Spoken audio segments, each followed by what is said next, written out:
瓦爾基里在一體式水冷領域可以說是耕耘了非常之久。從最早期的 C360 和 GL360史無前例多種冷頭組合的 V360，以及超高性價比的大瓶水冷 B360 GT，可以說幾乎每一款水冷都有它獨特的賣點。而今天它總算是來了就是這一款搭載了 6.67 英寸 AMOLED 曲面屏的 N360。其實到了2026年曲面屏水冷早已經不是什麼新鮮設計了，自然也就不足為奇。而 VK 既然敢拖到現在才推出 N360，如果沒有點殺手鐧，那絕對是要被罵慘的。那它有哪些曲面屏之外的亮點嗎？當然有，而且我還覺得不少。尤其是它的官方定價只有729零吉，是的，你沒看錯，不是1599零吉，也不是999零吉，而是729零吉，和你交個朋友。你們覺得這個售價有沒有驚喜到你呢？當然除了售價之外，這款 N360還是有不少地方是可以和各位仔細分享，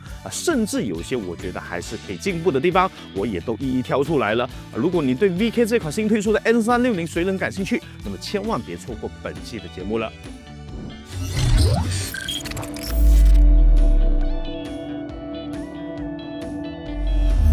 首先來聊聊 N360 最大的核心賣點，也就是這一塊 6.67 英寸的 AMOLED 曲面屏，它的分辨率為2400×1080。由於採用了 AMOLED 面板屏幕的亮度是肉眼可見的高同時搭配曲面屏設計，實現裸眼3D 效果。此外，這次搭載了內置獨立系統所有的媒體處理與存儲都是基於內置的處理器與 eMMC 來完成，再也不會佔用主機資源了各位可以看看具體的展示效果。而至於配套軟件的體驗部分，我會留在規格和性能分享完畢之後再進一步和各位細說。現在先來看看它的包裝和配件。包裝採用和主流款式相同的簡約包裝設計並沒有採用和上一代旗艦 V360 相同的個性化包裝。這點其實完全可以理解畢竟已經把價格給打了下來自然不能要求在包裝上整出哪些花樣。只不過這裡就出現了個很有趣的現象N360 在我手上的時候，我就分享過給我身邊3位關係可靠的專機發燒友他們對於這一次的 N360 包裝設計幾乎是有着兩極化的觀點有一位是對包裝不感冒，更注重內在覺得換上了朴實的包裝能把價格打下来更加實在另外2位是更看重牌子本身的調性認為 VK 應該稍微保留牌子本身應有的調性風格覺得 N360 應該有個性化的包裝設計對此我很好奇，屏幕前的你們是怎麼想的？是支持這一種把錢花在刀刃上的環保簡約派，還是覺得旗艦就應該有旗艦的儀式感？我覺得 VK 也會很好奇大家的想法正好可以借此機會向各位收集一下。配件的部分和過去自家水冷沒什麼太大區別中英雙語說明書，額外的風扇轉接線、理線魔術帶和水管扣子，還有額外的風扇加長螺絲，以及額外的 GT12B 高線的散熱規則，這些都還是給到你了。採用了與 V360 和 V36 AMG 相同的金屬扣具設計，並且在此基礎上提供了 LGA1851和 AM5 偏移扣具。看得出來VK 並不是單純的換個冷頭外觀，而是有針對性的做出優化。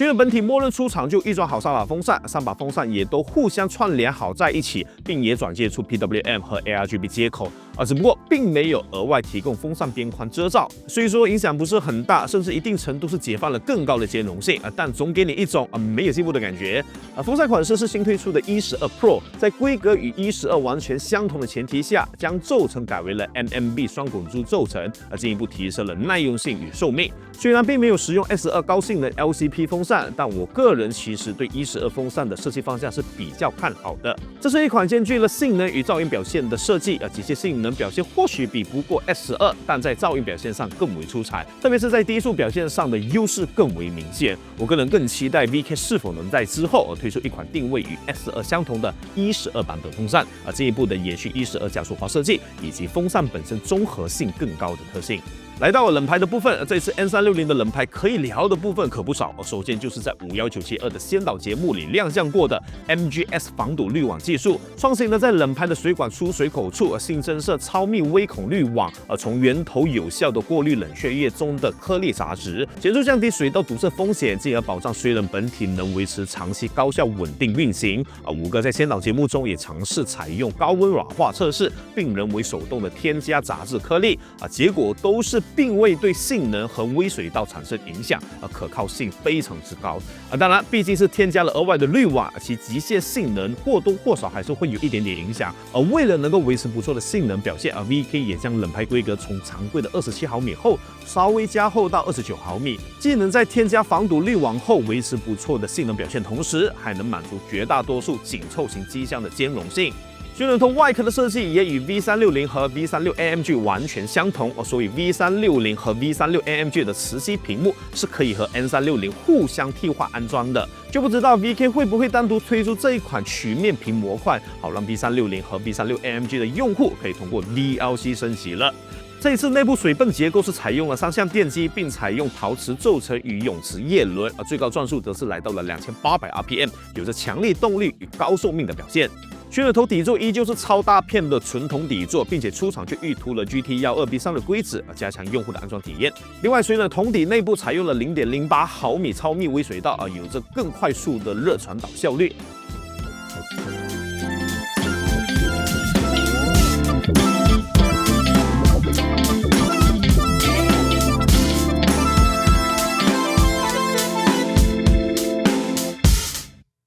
前面說了那麼多，還不如直接亮出測試成績來的實在。為了了解 N360 具體的性能表現段位，這次也拿來了 VK 自家上一代旗艦水冷 V360，以及目前性價比超高、機械性能非常強悍的 V360 GT 同台競技。要特別聲明，這兩款陪跑型號是採用了近期的新 PC 產品，其性能表現或許會和當初首發時有些差異，這一點還是要和各位說明一下。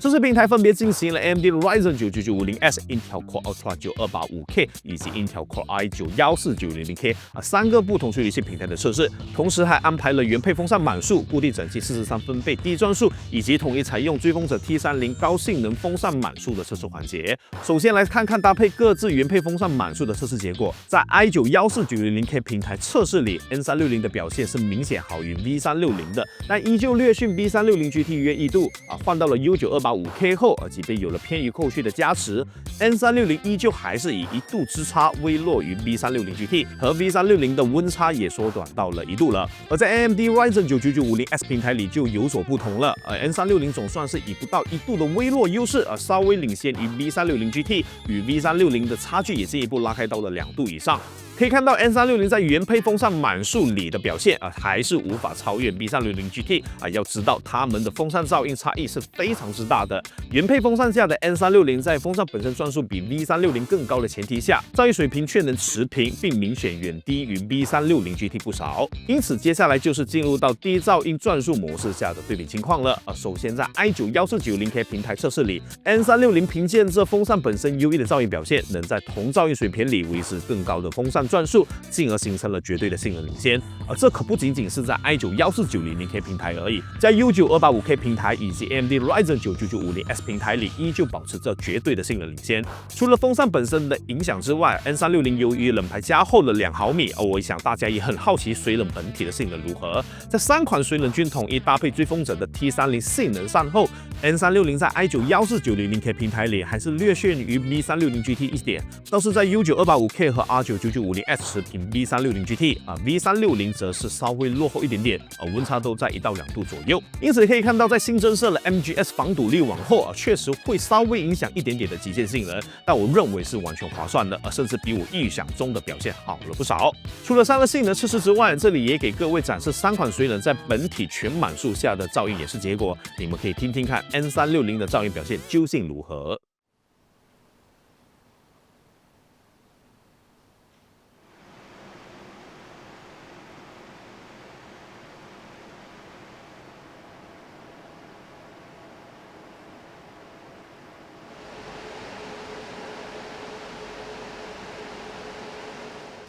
綜合 N360的散熱性能與噪音表現雖然沒能全面超越 V360 GT，甚至在 i9-1490K 平台測試下還稍微弱一點點。但瑕不掩瑜，結合了噪音後的綜合性能表現還是維持得很不錯，甚至可以說是出色的。更別說本身還有着 MGS 防堵濾網的加持，使用壽命和可靠性也有一定的保障。那麼它就沒有缺點了嗎？No， 它還是有一些小瑕疵，是我認為可以做得更好，甚至是 VK 需要重點關注的，那就是軟件體驗。這一次 N360的配套軟件依舊還是 Mistcool 的新版本，雖然還是能自定義上傳視頻、圖片，甚至是自定義裁切視頻的位置，但目前的版本本身的可玩性並不高，體驗說不上特別的好，同時也存在一些比如語言與分辨率切換的 bug， 這部分我也反饋給 VK 內部了，期待新版本驅動上線後能否有更好的體驗。只是就目前的情況來看，的確還是有不少的升級空間。畢竟我個人認為一款曲面屏水冷能否有好的體驗，配套的軟件體驗也是十分重要的。這也是我為何要把軟件體驗這一塊單獨拿來說。當然，無可否認的是，你可以用如此的售價獲得一塊超大又細膩高亮的曲面屏觀感體驗，並搭配上 MGS 防堵濾網技術。我會說，看在這個定價的份上，軟件體驗的一些劣勢也不是不能接受。至於其他像是沒有配套積木或磁吸結構的風扇，沒有更精緻的包裝，沒有華麗的配件，甚至是手辦，我覺得在它目前的官方售價面前，就完全不值得一提了。沒有這些真的無所謂。總的來說 ，N360是一款特點極其明顯，但依舊有進步空間的一款水冷。我認為它算是樹立了 VK 日後水冷產品的發展方向。這個 MGS 防堵濾網技術應該會全面鋪開到之後每款新出水冷上了。如果你問我 N360值不值得買，我想應該不用我多說，就它本身729令吉的價格，能得到一個高數值的曲面屏幕，外加安全係數更高的防堵色技術，我願稱它為目前千元檔的最強守門員水冷。另外，既然 VK 會讓 N360使用E12系列風扇，同時還是使用常規的包裝規格，並將價格定在這個價位，那是不是會有 N36 AMG 這一款？這是我瞎猜的，可能有也可能沒有這就讓我非常好奇它的規格會有怎麼樣的一個變化，還是 VK 會推出一款類似 Pro R 系列的設計師風格呢？我覺得都是可以期待一下的。以上就是關於 VK 新推出的 N360 水冷的評測分享內容了。你會考慮這款水冷嗎？覺得它最吸引你的是售價，是 MGS 防堵濾網技術，或是這一塊6.6英寸的 AMOLED 曲面屏，還是以上皆是？另外，你們希望 VK 能在日後推出哪一些有意思的水冷產品呢？也歡迎給出你們的觀點和看法。那本期節目的內容就到此為止了。喜歡我的影片，也別忘了訂閱我的頻道，這會對我有很大的幫助。感謝各位的收看，我們下期節目再見。